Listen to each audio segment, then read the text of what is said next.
안녕하세요. 30대 여성입니다. 아이는 없어요. 남편하고 저하고 나이 차이가 많이 나기도 하고, 둘 다 아이를 안 좋아해서 아이는 갖지 않기로 했거든요. 그런데 이런 저희의 결정이 신우에게 이상한 착각을 하게 만든 것 같네요.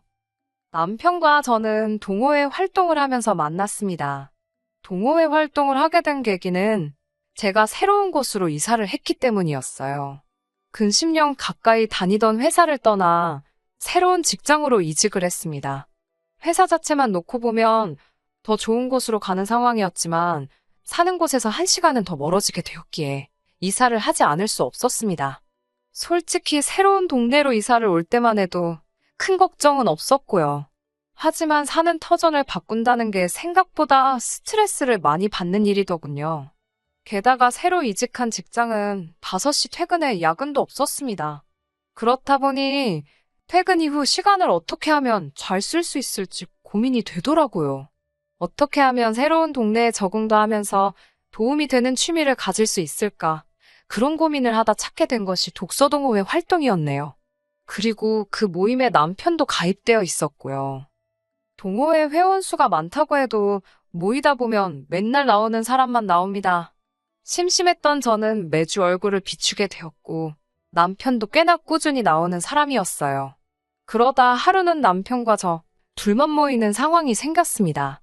자연스레 독서보다는 대화를 많이 나누게 되었는데 7살이란 나이 차이에 비해 생각보다 말도 잘 통하고 서로의 직장도 멀지 않더라고요. 그날을 계기로 저희는 급속도로 가까워졌고 금세 연인 사이로 발전했습니다. 바보같이 들릴지도 모르지만 전 저와 남편이 운명이라고 믿었네요. 남편의 존재는 외로운 타지 생활에서 큰 위안이 되었습니다. 집안에서 가장 역할을 하며 무거운 짐을 지고 사는 기분이었는데 남편과 있을 때만큼은 그 짐을 내려놓을 수 있었거든요. 저에게는 불행한 가정사가 있었습니다. 제가 고등학생이 되던 해에 부모님께서 이혼을 하셨거든요. 두 분 중 어느 분이 더 큰 실수를 하셨는지는 모르지만 두 분 다 잘하신 것도 없습니다. 아버지는 가장으로서의 역할에 소홀하셨고 어머니는 엄마로서의 역할에 소홀하셨으니까요. 만약 두 분 중 한 분이라도 저희 남매를 진심으로 사랑하고 미안한 마음을 느꼈었다면 저희한테 이런 어려운 시절을 겪게 하진 않으셨을 테지요. 두 분이 이혼하시고 한 4년 동안은 어머니랑 살았습니다. 살았다고 쓰긴 했지만 솔직히 어머니 얼굴을 본 건 며칠 되지도 않는 것 같아요. 당시 어머니에게는 만나는 남자분이 계셨고 대부분의 시간을 그 집에서 보내시는 눈치였으니까요. 참고로 제 남동생은 저보다 10살이 어립니다. 그러니까 당시 제 나이는 17, 동생은 7살이었어요. 그 어느 때보다 어머니의 손길이 필요한 나이였는데 어머니는 철저하게 동생을 외면하셨지요. 저는 어머니가 저한테 소홀하셨다는 사실보다 동생을 그렇게 방치하셨다는 게 더 미웠고 그래서 지금도 어머니의 소식을 모릅니다. 알고 싶지도 않고 궁금하지도 않네요. 어쩌면 이런 기억 때문에 제가 아이를 갖기가 싫은 건지도 모르겠습니다. 아무튼 이후로 저는 남동생의 보호자로서 사는 순간이 많아져 갔습니다. 비록 아무리 제가 노력해도 어머니의 빈자리를 채울 수는 없었지만요.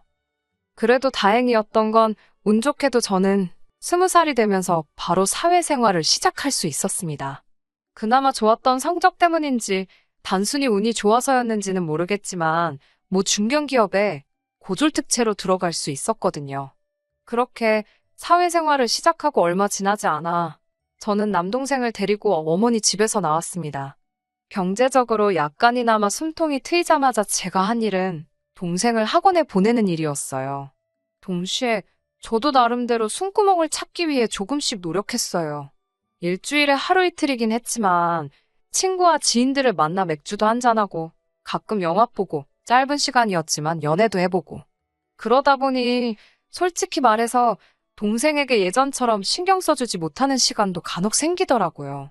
돌이켜 생각해보면 저도 나름대로 살려고 발악을 하던 시기였고 남동생도 나름대로 사춘기를 이겨내느라 고생을 많이 했던 시간이었네요. 남편은 이미 결혼 전에 이런 제 상황을 다 알고 있었습니다. 사귄 지 얼마 되지 않았을 때 제가 그냥 전부 다 털어놓았거든요. 솔직히 전에 만나던 사람에게는 이런 이야기를 하지 않았었어요. 굳이 제 약점을 드러낼 필요가 없다고 생각했으니까요. 그리고 나중에 제 사연을 알게 된 그 남자는 제가 자기를 고의적으로 속였다며 길길이 날뛰더군요. 과장 조금 보태서 아주 개거품을 물었습니다. 사기 연애라나 뭐라나. 그래서 지금 남편에게는 허심탄회하게 다 말해버렸네요. 다행히 남편은 크게 개의치 않는 눈치였습니다. 그렇다고 해서 힘들었겠네. 그래도 잘 컸네. 그런 어설픈 동정도 없었습니다. 그런 동정을 받는 건 언제 받아도 익숙해지지가 않더라고요. 하는 사람들이야 진심이라고 했지만 겪어보지도 않은 사람들이 뭘 알겠어요? 그런데 남편은 딱히 더 물어보지도 않고 말을 덧붙이지도 않고 그 점이 참 좋았네요. 지금 생각해보면 아마 그때부터 결혼을 한다면 남편과 해야겠다고 생각했던 것 같습니다. 믿을 만한 사람이라고 생각했어요. 또 남편 역시 아이를 원하지 않는다는 점도 마음에 들었지요. 그렇게 남편과 사귄 지 1년 만에 결혼하게 되었습니다. 그래도 제 나름대로 직장 생활하면서 모아둔 돈이 있었기에 맨몸으로 시집가야 할 상황은 아니었고요. 문제는 시댁에서는 제 가정 환경을 정확히 알지 못했습니다. 핑계 같지만 남편이 말하지 말자고 하더라고요. 자기는 자기 부모님을 믿지만 그래도 혹시 모르니까 라며 말을 아끼는 그에게 구태여 말하자고 우기고 싶지 않았어요. 깨름직하긴 했지만 제가 남편하고 결혼하는 거지 시부모님하고 하는 건 아니잖아요. 솔직히 변명이지요. 저도 시부모님이 반대하실까봐 두려웠습니다. 결국 친정부모님 자리에 돈 주고 고용한 두 어른을 모시고 상견례도 하고 식도 올렸습니다. 이건 제가 100번 잘못한 일이고 지금도 시부모님께 정말 죄송하게 생각하고 있습니다. 결혼식을 올리고 큰 산을 넘었다 생각했어요. 하지만 얼마 지나지 않아 모든 것들이 들통나고 말았습니다. 남편에게는 4살 많은 신우가 있었는데 오지랖이 얼마나 넓은지 별명도 오통령, 오지랖 대통령이었거든요. 이 신우가 제 뒷조사를 했더라고요. 고졸인 거야 이미 시댁에서도 알고 있었는데 신우는 고졸이 어떻게 중견기업을 들어가냐면서 자기 나름대로 진실을 파헤친다고 여기저기 들쑤시고 다닌 모양이었습니다. 그리고선 기어이 저희 부모님이 이혼을 했고 지금은 부모님과 연도 끊고 지낸다는 사실을 알아내서는 마치 무슨 대기업의 비리를 폭로하는 정의의 사도 마냥 시부모님을 앉혀놓고 까발렸습니다. 하필이면 그날은 시어머니의 생신이기도 해서 저도 그 자리에 있었고요. 신우의 폭탄 발언에 온몸이 후덜덜덜 떨리고 머릿속이 하얘졌습니다. 어머님 아버님이 어떤 생각을 하실지 너무 걱정이 돼서 감히 고개를 들 수가 없었네요. 하지만 제 생각과는 달리 어머님께서는 감사하게도 이제 우리 식구가 되었으니 그런 건 중요하지 않다고 딱 잘라 말해주셨습니다. 게다가 신우에게 말 조심, 행동 조심하라고 오히려 신우를 나무라셨어요. 뿐만 아니라 저에게는 너도 마음 고생이 많았겠다며 이제는 그런 거 신경 쓰지 말고 어깨 펴고 살라 말씀하셨습니다. 그제서야 신우도 더는 찍소리도 못하더군요. 지금도 그날을 생각하면 감사한 마음뿐이네요. 그 이후로 저희 부부와 시부모님의 사이는 나날이 돈독해졌습니다. 신우 덕분에 모든 것이 드러나니 저를 포장할 필요도 과장할 이유도 없었으니까요. 시부모님을 친부모님이라 생각하며 진심을 다해 따랐습니다. 남편과 상의 끝에 매달 시부모님께 용돈도 50만 원씩 드렸고요. 이런 제 모습을 보고 동생도 제가 좋은 집으로 시집을 간 것 같다며 기뻐하더군요. 하지만 저는 제 나름대로 동생에게 미안한 마음이었어요. 이제 갓 20살 넘은 애를 혼자 살라고 내버려둔 것 같아 죄책감도 들었고 동시에 어떻게든 혼자 살아보겠다고 아둥바둥하는 동생의 모습이 안쓰러웠고 저도 그 과정을 겪어봤으니 어떻게든 동생에게 도움을 주고 싶었습니다. 하지만 오히려 남동생은 절대 자기를 도와주지 말라며 제 손길을 거부하더군요. 괜히 누나 오해 산다고 자기는 저에게 짐이 되기 싫다면서요. 동생이 어려서부터 부모 없이 저랑 둘이 지내서인지 철이 빨리 들었거든요. 남편도 그런 사정을 알았기에 이따금씩 제가 알게 모르게 동생에게 용돈도 챙겨주고 밥도 사주고 부모복은 없어도 내가 형제복, 남편복은 있구나 싶었네요. 제가 결혼하고 1년쯤 지났을 무렵 동생은 군대를 갔습니다. 사실 저는 남동생을 어떻게든 대학에 가게 하고 싶었지만 동생이 학비 때문에 스트레스를 많이 받는 눈치였어요. 마음 같아선 제가 학비를 다 내주고 싶었지만 현실적으로 그건 어려운 이야기였기에 대학에 가라 강요할 수도 없었지요. 이후로 1년 8개월 만에 전역한 남동생은 충격적인 소식을 전해왔습니다. 전역을 한 달 남겨두고 저에게 말없이 휴가를 나왔었더군요. 그리고는 공무원 시험을 쳤답니다. 군대에서 짬짬이 공부를 했기에 자기 실력이나 확인해볼까 싶어 응시했다네요. 괜히 저한테 이야기하면 제가 자기보다 더 떨게 뻔해서 비밀로 했다고요.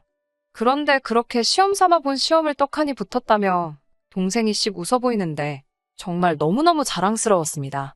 남동생이 군대에 있는 동안 종종 면회도 갔었고 휴가를 나왔을 땐 밥도 몇 번을 같이 먹고 동생에 대해서는 모르는 게 없다고 생각했는데 그런 꿍꿍이가 있었다는 건 조금도 눈치채지 못했었네요. 그런 동생을 보며 이번만큼은 동생에게 도움을 꼭 주고 싶었습니다.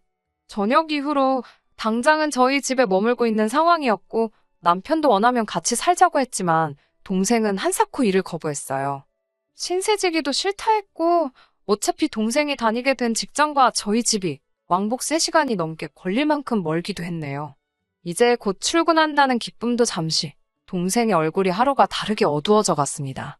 저에게 터놓고 말은 못하는 눈치였지만 전전긍긍하는 게 다 보이더라고요. 그런 동생을 보며 이번만큼은 동생에게 도움을 꼭 주고 싶었습니다.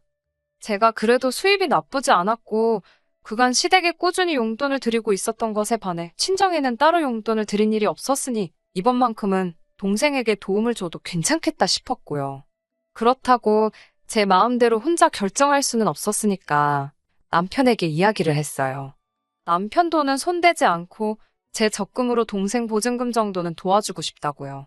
남편도 시원스레 그거 좋은 생각이라며 제 의견에 동의해 주었습니다. 서울이라면 어림없었겠지만 다행히 서울이 아니었던지라 보증금 3천에 월세 40에 빌려 월세를 구할 수 있었습니다. 그리고 고맙게도 남편은 이 모든 상황을 이해해줬을 뿐만 아니라 기뻐해주기까지 했어요. 남동생도 저와 남편에게 정말 고맙다며 어떻게든 이 보증금은 꼭 갚겠다고 그러던걸요. 이후로 남편은 시부모님과 신우가 있는 자리에서 제 남동생이 군대에서 공무원 준비를 한 거며 합격까지 했다는 이야기를 마치 직접 보기라도 한 듯이 장황하게 설명을 하는데 어찌나 재미있고 뿌듯하던지요. 하지만 그쯤에서 멈췄으면 좋았을 텐데 남편은 그런 처남에게 제가 월세 보증금을 해줬다는 이야기까지 늘어놓았습니다. 솔직히 듣는 순간 아차 싶었지만 의외로 시부모님이나 신우 둘 다 별 반응이 없었습니다. 마음 한구석이 찝찝했지만 이미 엎질러진 물이었지요. 그리고 얼마 전에 있었던 일입니다. 신우에게서 전화가 왔어요. 결혼 초에 신우가 제 뒷조사를 했던 일 때문에 솔직히 지금도 신우와 제 사이는 껄끄러운 편입니다. 괜히 신우한테 약점 잡히는 거 아닌가 싶어서 저도 모르게 말 한마디가 조심스러워졌고 그러다 보니 같이 있으면 왠지 불편하고 그렇더라고요. 원래 신우랑 올케가 친해지기 힘든 사이라잖아요. 그런 신우에게서 전화가 먼저 걸려왔을 땐 저도 나름대로 놀라기도 했고 직감적으로 좋은 내용은 아니겠거니 싶었습니다. 옆에 있던 남편에게 전화기를 넘기며 대신 통화해달라니까 그럼 신우가 저를 얼마나 얕잡아 보겠냐며 그냥 받으랍니다. 여차하면 자기가 나서겠다고요. 그렇게 신우와 스피커폰으로 남편도 잘 들리도록 설정하고 통화를 하게 되었지요.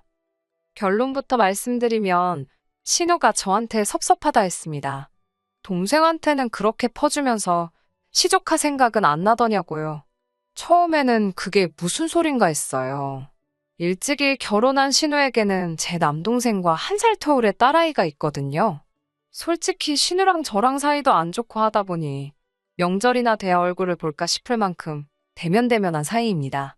그런데 그 조카 아이를 들먹이면서 자기 조카가 대학 들어갈 때는 겨우 용돈만 주고 땡치더니 동생은 보증금을 해줬냐면서 서운하다는 거예요. 아무리 시조카래도 제 친동생하고 비할 바가 되나요? 제가 외숙모로서 용돈이면 충분하지 뭘 더 해주냐고 물어봤습니다. 기분이 나빴지만 최대한 웃으며 부드럽게 물어봤어요. 그러자 신호한다는 말이 가관이었습니다.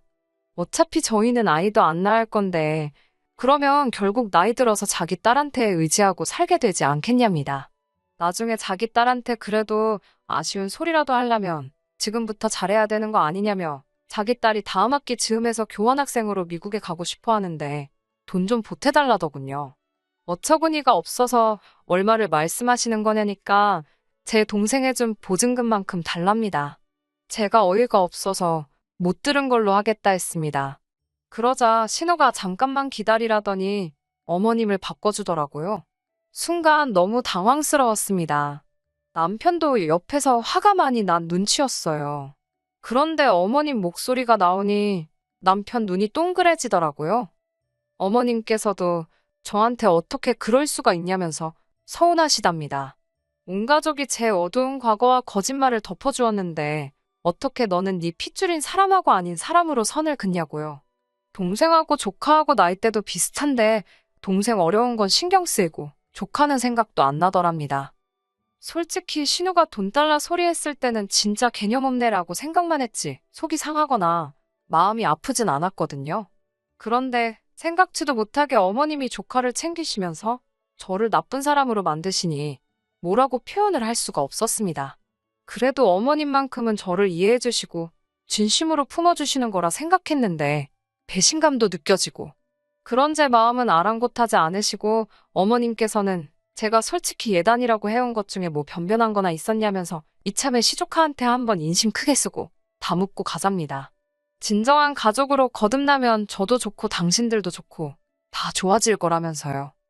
왜인지 눈물이 자꾸 나오려고 하는 걸 억지로 누르면서 어머님께 어머님이 저를 그렇게 생각하고 계신지 몰랐다 했습니다. 그리고 아무리 그렇게 말씀하셔도 저는 시조카한테 그 큰 돈은 못 준다고 했습니다. 이번에 주면 두 번, 세 번도 끊임없이 달라고 하실 게 눈에 뻔하다고요. 그 밖에도 하고 싶은 말은 많았지만 제가 왜 변명하듯이 설명을 해야 하는지도 이해가 안 돼서 포기해버렸습니다. 제가 더 이상 아무 말도 안 하고 있으니 신우랑 시어머니 둘 다 지금 당신들 무시하는 거냐면서 안 되겠다고 제 남편한테 제가 어떤 애인지 당장이라도 말해줘야겠답니다. 하지만 이미 옆에서 다 듣고 있던 남편이 지금 둘이 뭐 하는 거냐고 조용히 따지더라고요. 생각지도 못한 남편 목소리가 들려서인지 갑자기 두 사람 다 조용해졌습니다. 얼마간의 침묵이 흐른 뒤 어머님께서는 남편에게 이 배알도 없는 녀석이라면서 집사람 단속도 못하냐고 걔가 번 돈도 네 돈이나 마찬가지인데 그걸 왜 남한테 퍼주게 내버려 두냐입니다. 이쯤 되니까 남편이나 저나 화를 참지 못했어요. 남편은 어머님께 정말 실망이라면서 이렇게 경우 없으신 분인지도 모르고 자랑스러워했다며 다시는 보지 말자고 소리를 지르더라고요. 그러자 어머님께선 너랑 나랑 왜 싸우냐고 네 마누라가 문젠데라며 가서 보증금 찾아다 네 조카부터 챙기랍니다. 너는 어째 팔이 바깥으로 굽냐면서 신우는 신우대로 빽빽거리고 결국 화가 난 남편이 휴대폰을 집어던지면서 통화가 끝났습니다. 남편은 자기 머리를 쥐어뜯으면서 저에게 정말 미안하답니다. 이런 사람들일 거라곤 상상도 못했다며 그전에도 저를 괴롭힌 적이 있냐고 자기가 정말 미안하다며 사과를 하더라고요. 이해해 달라 소리도 안 할 거고 이제 어머님이건 신우건 안 보고 살아도 그만이니까 우리 둘이서만 잘 살잡니다. 제가 그래도 당신 어머니고 누나인데? 그러자 남편은 신경 쓰지 말랍니다. 자기가 그동안 눈이 멀었던 것 같다면서 이제 정말 저만 지켜주겠다나요. 남편의 진심 어린 말들에 저는 결국 남편을 믿어보기로 했습니다. 이후로 시댁에 보내던 용돈을 끊었습니다. 그 외에도 저희가 보험이라던가 공과금을 내드리던 게 좀 있었는데 그런 것도 전부 다 끊었어요. 한두 달쯤 지났을까 어머님께서 아무리 그래도 자식된 도리는 하고 살라며 지금 뭐 하는 짓이냐고 또 연락을 해오셨는데 남편이 소리를 지르더라고요. 자식된 도리가 돈 내주는 거냐고 그러면 안 한다고 어머니랑 단돈 10원짜리 하나도 주고받기 싫다면서 아주 질색팔색을 하던걸요. 지금 이 사연을 쓰면서도 마음이 편한 것만은 아닙니다. 그래도 사랑하는 남편이 제 옆을 든든히 지켜주고 있으니 슬프지만은 않네요. 언젠가 다시 어머님과 신우를 웃으며 볼 날이 올까요? 잘 모르겠어요. 한 가지 확실한 건 이 매듭은 제가 풀 수는 없을 것 같다는 거지요. 시간에 맡겨 볼까 봐요. 끝까지 들어주셔서 감사합니다. 오늘의 사연은 여기까지입니다. 구독과 좋아요, 알람 설정 부탁드리고 더 좋은 사연으로 다시 찾아뵙겠습니다. 감사합니다.